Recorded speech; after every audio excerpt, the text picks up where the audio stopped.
চলে এলাম ওইদুল হুঁশিয়ারি শপে। দেখুন একটা পার্সেল আছে, এই পার্সেলটা তোমার যাবে খারগাছা। দেখুন এটা 5,000 টাকার বিল আছে, এই মালটা 5,000 টাকার যাচ্ছে। আমার সব দোকানে দোকানেই মাল চলে যায়, দোকানে যায় আর প্লাস এখানে খুচরো বিক্রি করি। এখানে খুচরো হোলসেল পাইকারি সবই দেওয়া থাকি, কেউ যদি নিয়ে যান নিয়ে যেতে পারেন।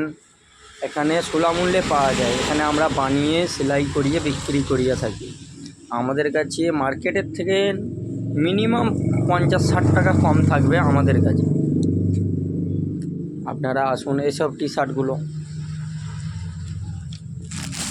শার্টগুলো 200 টাকায় পেয়ে যাবেন, তোমাদের লেগে 180 টাকায় দিয়ে দেবো। এখন ট্রেন্ডিংয়ে চলছে এই চেন মালটা ট্রেন্ডিংয়ে চলছে, এটা হচ্ছে 200 টাকা দাম। এই যে উপরে দেখতে পাচ্ছেন 130 টাকা পিস, 6 পিস নিলে 100 টাকা। এই যে পুরো স্টক করা। ঠিক আছে, ভিডিওটা আমি এখানেই শেষ করলাম।